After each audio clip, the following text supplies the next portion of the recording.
Hi there, good evening. We are back here with our daily show of vocabulary building. So, we are on a mission to work up our vocabulary to 5,000 word bank. Seems a tall cry, but yes, even if you fall from the sky, we will be somewhere on the trees. Okay, definitely there will be an escalation.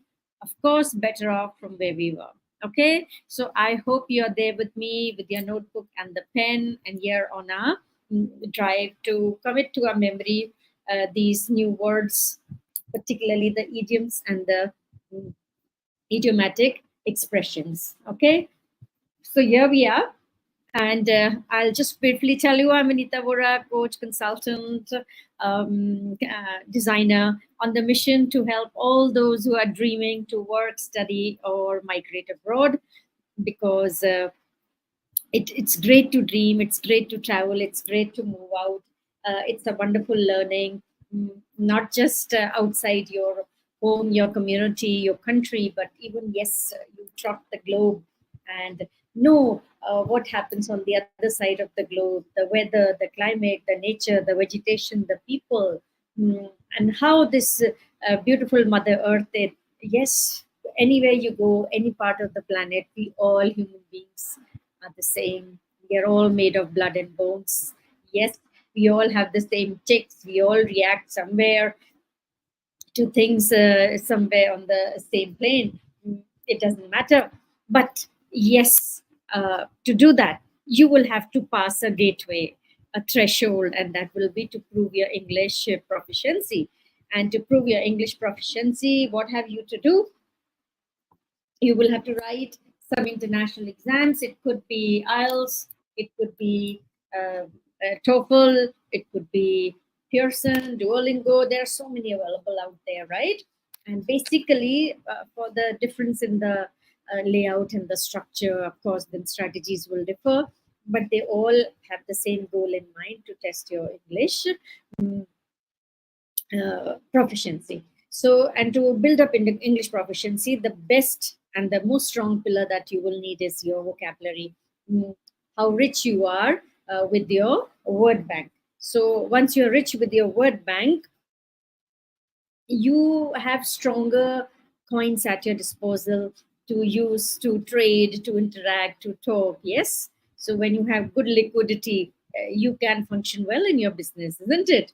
And so once you have this big word bank with you, you not only become interactive, more engaging, more impactful, uh, but even more confident.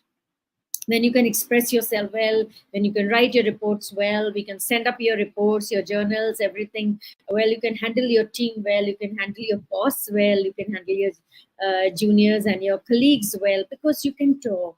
You don't have any hesitation, you don't have second doubts, and don't have those funny plaguing thoughts, of complexes building up inside. We human beings do, though nothing should be made into a complex. It's something, it's a skill, it's a doable skill. Anyone can start learning and master it. Just a second. Okay. So it does not make any difference. So here we are, and presently I'm taking the idioms away. So just to add fun to it, because I am bringing you the English words when I give you synonyms for these idioms. Those are the English words, and a nice good set of words I have brought today. So there'll be approximately 10 words, 10 words, and 6 to 7 idioms. I don't want to exceed my time. So here we go, and we start with it. And yes, I will present my screen to you for your better reading and learning. Here we are. Okay.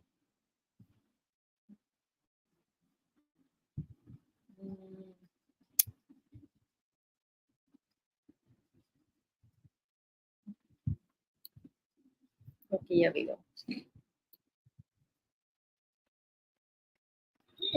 Here we go. So I start with this daily life challenge. Today I have brought 6 words.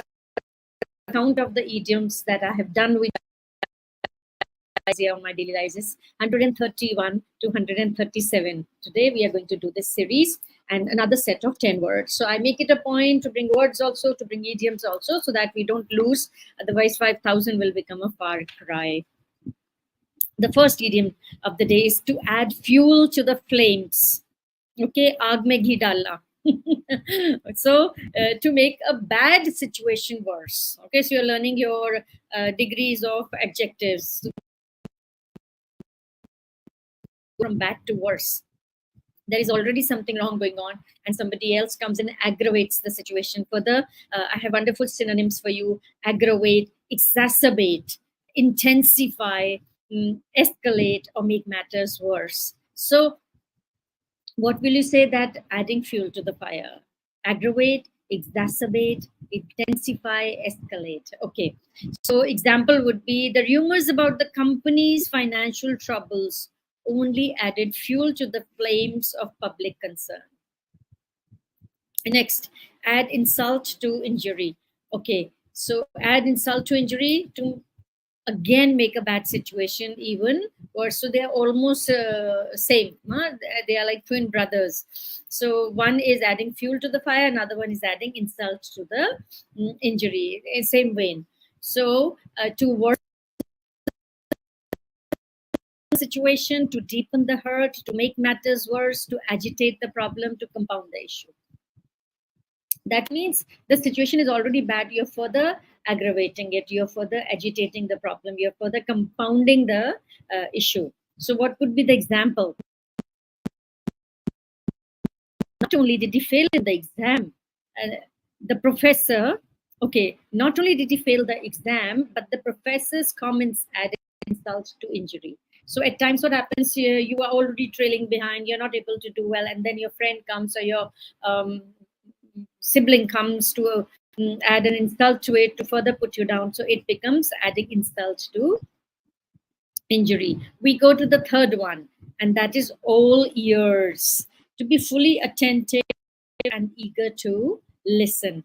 And what would be the synonyms? Attentive, keenly interested, focused,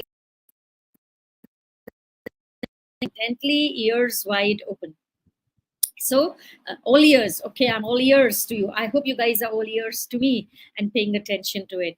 So when the teacher announced a surprise review, the students were all ears, wanting to hear more. Next is answer the question of nature. Okay, so, well, this is such a natural thing. We all have to resort to it. So that is to go to the washroom, to go to the bathroom. So to go to the restroom, to relieve oneself, or to answer the nature's call when you go to the lavatory. So how would you use it in a sentence? The lecture was so lengthy that half the class had to answer the call of nature by the end. Okay, so my lives are not that long. Okay, next is the backseat driver. So a person who gives unsolicited advice or direction, often when they are not in control. And this happens so very often, and it's so irritating, so agitating, believe me. So what would be the synonyms? They would be interfering, meddler, unsolicited advisor, passenger who directs. Okay, so backseat driver. So it's only the driver who knows where better when you're in the seat to where to maneuver, how to wear. And if somebody gives you, it can be very irritating. Ask. And how would you use it? During group projects, I prefer to work independently rather than deal with the backseat driver. Okay, so you would like to work independently, not those people who are not doing anything, but yes, keeping on, but they keep on shooting tips. Okay, next is to badger someone. Badger. Okay, to repeatedly ask for something in a persistent manner, irritating, you remember the pest people. So they go on asking you repeatedly. That is to pester, to bother, to nag, to harass, to continuously ask. So when you're pestered, when you're bothered, when you're nagged, it is you're badgering somebody. Okay, she had to badger her friends to complete their parts of the assignment before the deadline. Next, to beat a hasty retreat, meaning to withdraw quickly from a challenging situation. And what is the synonyms? Okay, I forgot to hold them. Synonyms would be to flee or to run away, to back off, to give up. So now so many: flee, withdraw, run away, back off, give up. You get the words right? Okay, so to beat a hasty, after seeing the exam questions, many students beat a hasty retreat to review their notes. Okay, they found it tough, so they quickly went. And I'll stop sharing here. Now, after this will be your listening practice. So you got to write listening test in your exam. I'll be using all these synonyms, and now you have to understand and guess the meaning right. Okay, so I'm going to just weave a story using all these idioms. Are you ready? Test yourself.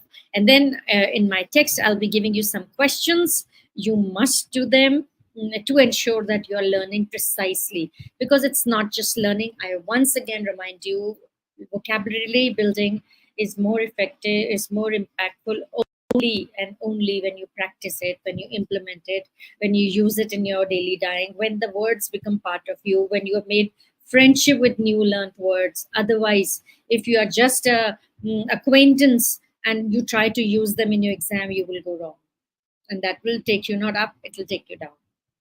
So make this not just for the exam, make this for a life. So aren't you happy you're picking up good English, not just for exams, even after that? In fact, you will require it more after that, beyond the gateway. So let's think of the long term goals and prepare. Okay, so now be ready. I am going to tell you a story weaving these idioms together. So as the day of the IELTS exam approached, Maria found herself in a bit of predicament. So, what is the new word? Another one? Predicament. Predicament is a dilemma.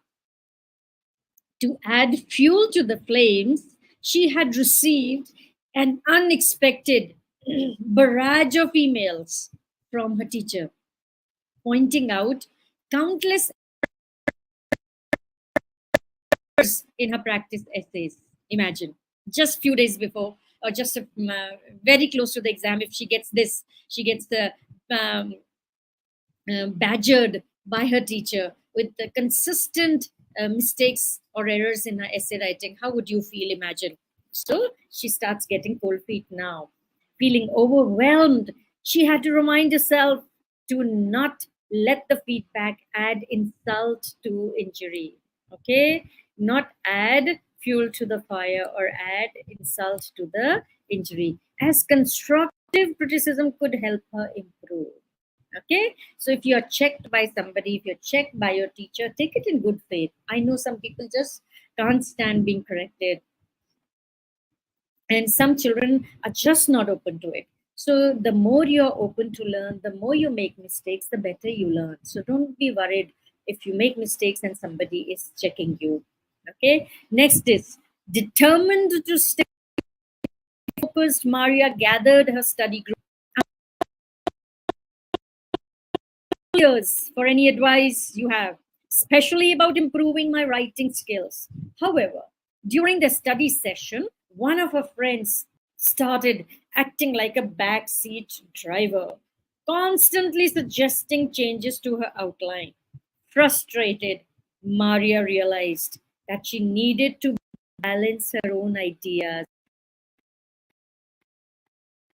with their suggestions, which had become a balancing act in itself. Okay, a balancing act. We'll come to this tomorrow, not today. Be ready. Midway through the session, she felt the pressure mounting, and a great quick break was in order. I need to answer the call of nature, she said, excusing herself.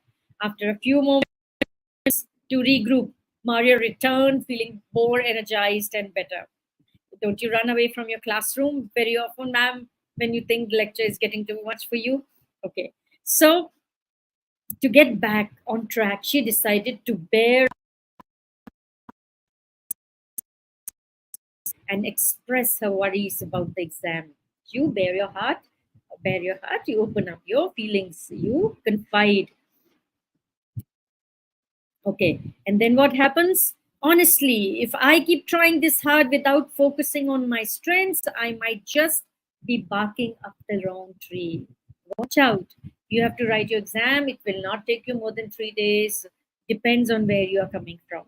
Okay, at what level of English are you? A, B, B1, B2, wherever you are. So it all depends from where you start.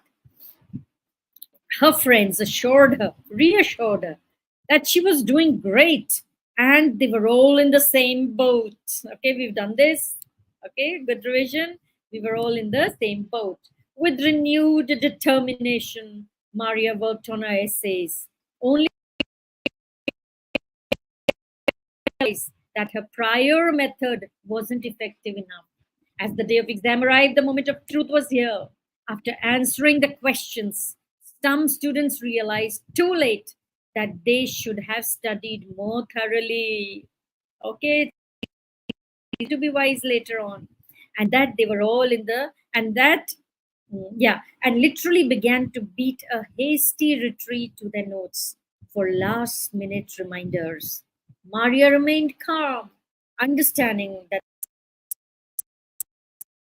she developed were the best tools for success. So, with this, I end my session today, and I shall be here, same platform tomorrow with another set of idioms, more of English words, and yes, some interesting story to share with you of another IELTS student and the bravery of that student. I'll see you again. Bye for now.